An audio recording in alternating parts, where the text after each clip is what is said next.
সুপ্রিয় শিক্ষার্থী, আসসালামু আলাইকুম। আশা করি তোমরা সকলে ভালো আছো। আমিও তোমাদের সকলের দোয়ায় ভালো আছি। আমাদের রোটারি স্কুল অ্যান্ড কলেজ থেকে আয়োজিত অনলাইন ক্লাসের কার্যক্রমের অংশবিশেষ হিসাবে আজকে আমরা পঞ্চম শ্রেণীর গণিত বিষয়ের অধ্যায় তৃতীয় লেকচার 6 সম্পর্কে আলোচনা করব। আমি মোহাম্মদ আবু বকর সিদ্দিক। আমরা গত 3টি লেকচার আলোচনা করেছিলাম। তোমরা সেগুলো যেভাবে স্বতঃস্ফূর্তভাবে অংশগ্রহণ করেছো দেখেছো, সেইভাবেই আজকের লেকচারটি অনুরূপভাবে দেখবে।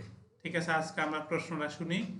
একটি পানির ট্যাঙ্কে প্রতি মিনিটে 5 লিটার পানি আসে।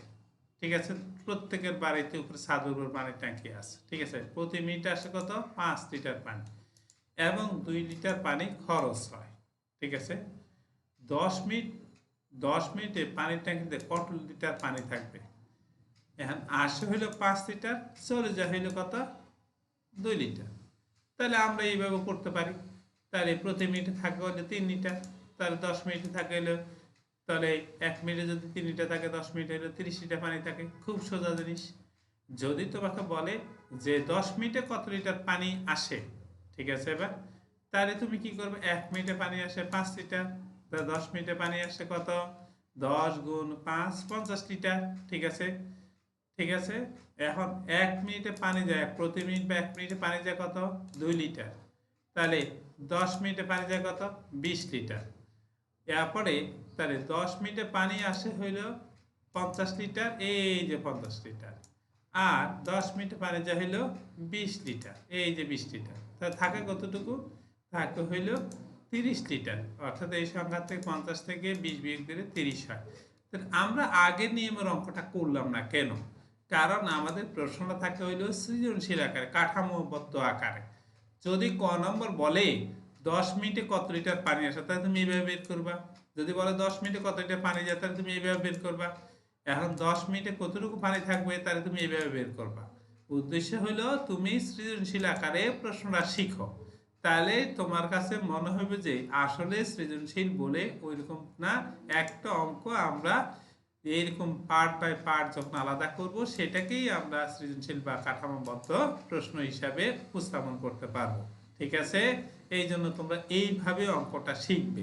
তাহলে তোমাদের প্রশ্নগুলোর অ্যান্সার দেওয়া খুব সহজ হয়ে যাবে।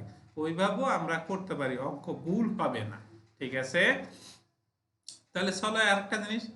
তারিক, জসিম এবং হালিম একটি আসবাবপত্রের দোকানে গিয়েছিল। তারা নিচে চিত্রে দেওয়া মূল্য অনুযায়ী একটি আলমারি, এই যে আলমারি, 2টি টেবিল, এই যে টেবিল, এবং এবং কি করছে? এবং 8টি চেয়ার কিনলো। ঠিক আছে, এবার 8টি কি কিনলো? চেয়ার কিনলো। ঠিক আছে, এবার তাহলে এখন বলছি এবং মূল্য 3জন সমান ভাগে ভাগ করে দিল। ঠিক আছে, এবার তাহলে প্রত্যেকে কত টাকা করে দিল? আবার বলি, তারিক, জসিম এবং হালিম একটি আসবাবপত্রের দোকানে গিয়েছিল। তারা নিচে চিত্রে দেওয়া মূল্য অনুযায়ী একটি আলমারি, 2টি টেবিল এবং 8টি চেয়ার কিনল।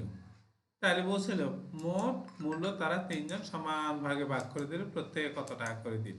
ঠিক আছে, এবার তাহলে এখানে হলো একটা আলমারির দাম, একটা টেবিলের দাম কত, একটা চেয়ারের দাম কত, আমরা ছবি দেখে বুঝতেছি নাকি? তাহলে এখন দেখো, এখন আমরা কি করব? এখানে দেখো, এই যে একটি আলমারি মূল্য হলো কত? 8,700 টাকা। আলমারিতে একটাই কিনছে। টেবিল কিনছে কয়টি? 2টি।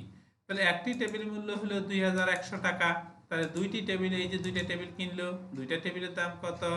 তাহলে 2 দিয়ে গুণ দিব। 3টা টেবিল হলে 3 দিয়ে গুণ দিতাম, 4টা টেবিল হলে 4 দিয়ে গুণ দিতাম। তাহলে গুণ দিই, তাহলে 0 0 0 0, 2 একে 2, 2 দ্বিগুণে 4, তার মানে 4,200 টাকা 2টি টেবিলের মূল্য। ঠিক আছে, এবার বলছে একটি চেয়ার, এই যে 750 টাকা কিন্তু একটি চেয়ারের মূল্য, একটি চেয়ারের মূল্য কত টাকা? 750 টাকা। চেয়ার কিনছে কত?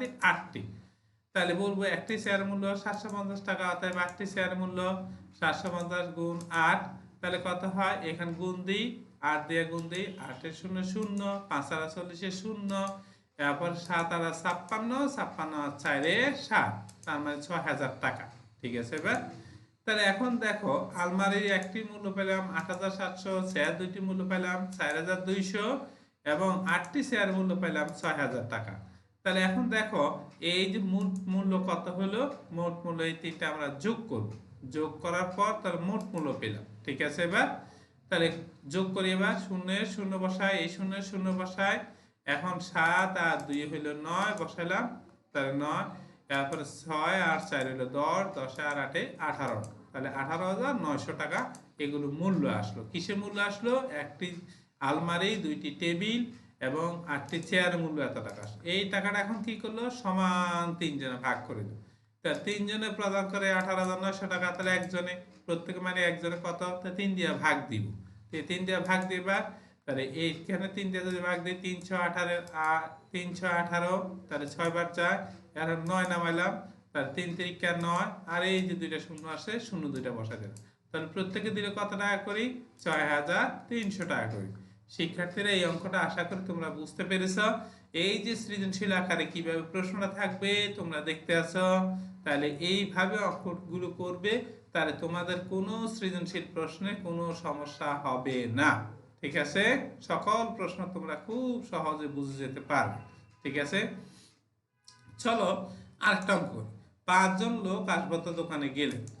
উপরে চিত্র অনুযায়ী দেওয়া মূল্য অনুযায়ী 2টি আলমারি। ঠিক আছে, এবার তাহলে আমরা উপরে চিত্র না দিয়ে নিচে চিত্র দিই। নিচে চিত্রে দেওয়া মূল্য অনুযায়ী 2টি আলমারি, 3টি টেবিল, 12টি চেয়ার কিনলেন এবং মূল্য তারা 5 জন সমানভাবে ভাগ করে দিল। প্রত্যেকে কত টাকা করে দিলেন? ঠিক আছে, তাহলে এবার আলমারি কিনছি কয়টি? 2টি। তাহলে এখানে একটির দাম, এখানেও একটির দাম, এখানেও একটির দাম। তাহলে বলবো একটি আলমারির মূল্য 8,700, 2টি আলমারির মূল্য হলো তা 8,700 গুণ 2, তাহলে কত হয় দেখো? 0 0 2 0 0 2 0 0, 7 দুগুণ 14, 4, 8 দুগুণ 16 আর 1 17, তাহলে 17,400 টাকা হলো 2টি আলমারির মূল্য। এখন আসি হলো একটা টেবিলের মূল্য কত? একটা টেবিল মূল্য 2,100 টাকা। এরকম টেবিল কিনছি কয়টি? 3টি। এই দেখো 3টি টেবিল কিনছি। ঠিক আছে, তাহলে একটি টেবিল মূল্য 2,100, অতএব 3টি টেবিল মূল্য কত? তাহলে বেশি হবে, তাহলে 2,100 গুণ দিই, গুণ 3।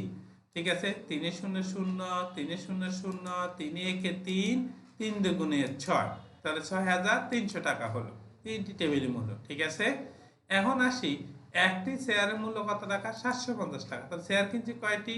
12টি চেয়ার কিনছি। ঠিক আছে, তাহলে একটি চেয়ারের মূল্য 750 টাকা, 12টি চেয়ারের মূল্য হলো 750 গুণ 12, তাহলে হলো 9,000 টাকা। ঠিক আছে, আমরা গুণ দিয়ে এটা বের করে নিলাম। গুণ তো আমরা শিখছি, আমরা জানি কিভাবে গুণ করতে হয়। ঠিক আছে, তাহলে বসাই দিলাম।